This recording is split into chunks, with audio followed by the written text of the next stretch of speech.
G'day YouTube, how the heck we doing? It is Foul Play here, back for the fifth and final match of this Pauper League. It's not going super crush hot at the moment. We see this hand, which is, I suppose, semi-reasonable really. Our lead on Bogle, it has slightly better protection into some of the white decks that play that pro mono-colored creature. Alright, so it looks like we are versing Burn here. And hold the phone, that is a pretty good one off the top. So we'll start it off with Utopia Sprawl on white. Basically, all we need now is to hit an Armadillo Cloak and we'll be in really good shape. It's possible. We don't want to give away our trample even if we take our opponent's creature off the board. It's possible we can get there with like a Sentinel's Eyes or something. Our opponent in for a 1 damage now. That seems fine. And a Dwarven Forge Chanter off the top there. Oh my goodness, speaking of off the top, don't mind that one. Alright, well, I don't see a huge reason to, I guess, mutagenic growth. But it's hard yielding, we just attack here. Beautiful. Alright, so 4 life gained up to 22. Scout second main, the option to chump the Forge Chanter. And next turn on tapping into Ancestral Mask. This should be pretty much a win. Okay, another setup turn for our opponent. 4 cards in hand.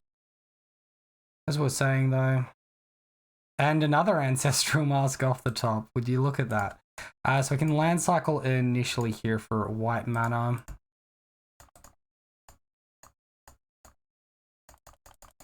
And it's probably going to be a concede from the opponent. That's an attack for 10. Yeah, there's the concession. All right, cool. Feels good to top deck that Armadillo Cloak. All right, so this is a burn deck similar to what our opponent is on. You can see the Dwarven Forge Chanter. They could be going more of the burn style variant with the lava spikes, or they could go the experimental synthesizer version. Either way, we're looking to have life gain and we're looking to play around in the festivities. A reminder as well, guys, if you do enjoy the video, please consider subscribing. Alright, so we're bringing in Crimson Acolyte. It has that protection from red, gives it protection from end the festivities. Usually I just take out Silhana Ledgewalker for that, submit and go. Alright, opponent keeping 7 cards. So I think we got a count of like 21 cards to see white mana. I think we risk it. We're up a game, we're on the draw. We see a few cards. If we hit white mana, it's pretty much a guaranteed win with this hand, unless they have a super fast hand. Hey, look, that didn't take too long, did it? Don't mind if we do. We'll treat ourselves to an abundant growth. And we hit our 3rd land drop as well. Perfect. And Forge Chanter from our opponent, attacking in with Swift Spear for 1 damage. That puts us to 18. Scout off the top. Well, a little too late for you, Mr. Scout. Even then, we would have just played, even if this was in our opening hand, if we top deck the Abundant Growth, we definitely play that over Scout to get the Acolyte online. Well, opponent is tapped out, so we can block either of these creatures. And it doesn't really matter which one. Bogle off the top. Access to 3 mana here. I think we just play this. And we probably hold up chump blocks. And then next turn when we cast Ancestral Mask, we can attack for 7. Maybe an extra few points if we draw a land for Ethereal Armor as well. So there you go. The opponent is on a synthesizer build. We can see Lightning Bolt exiled there. We have good blocks regardless. Reckless Impulse from our opponent. Are they trying to hit the land for the Lightning Bolt? They are. Yeah. And the festivities. Well, there you go. That's exactly what we need to play around. Lightning Bolt face, we get a free chump block on any of these guys. I think mutagenic growth can get us, but that's about it.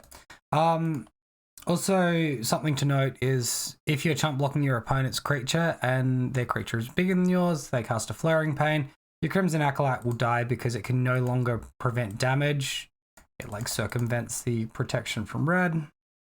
So this will add 6. Ethereal Armor plus the Test and Training will add 3/4. So it's just Ancestral Mask every day of the week. I think we attack here. The risk of them bolting their own creature is somewhat. Of course, they've got the end the festivities on exile, so leaving up like a chump blocker is a little loose. Casting in the festivities anyway. Oh wow, and they go for the synth token. Okay, so actually maybe the attack was a little bit risky there, but I mean we get there. Very fortunately, they have 9 damage. Sure. And then we have more than enough.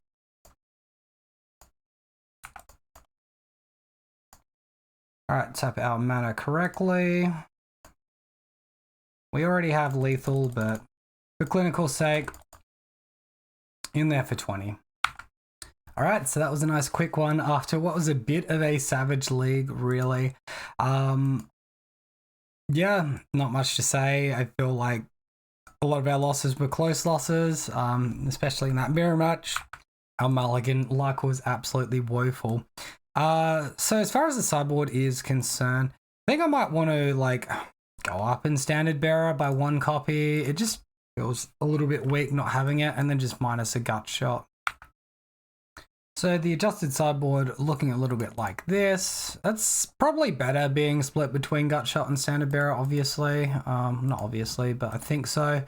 For example, in the mirror match of Bogles, if your opponent has a standard bearer, they're about equal, but at least if they have multiple standard bearers and you get an enchantment on your creature raising its toughness, you should be good to go from there.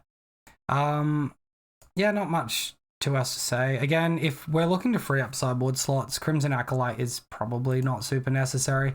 I was seeing a lot more red decks prior to this league for quite a while. It was usually like 2 or 3, maybe even 4 red decks a league, so it made a lot more sense hedging it. If the metagame has shifted away from so many red decks, it is a good matchup without Crimson Acolyte. You can go without Crimson Acolyte. You can up some of these other numbers if you want more removal, if you want more standard bearers or protection against edict effects, or even an interaction with combo. The choice is up to you. Main deck wise, I don't want to touch it. I think it's in a good spot. Yeah, that's all from me, guys. Until next time, have a wonderful day. I'll see you then.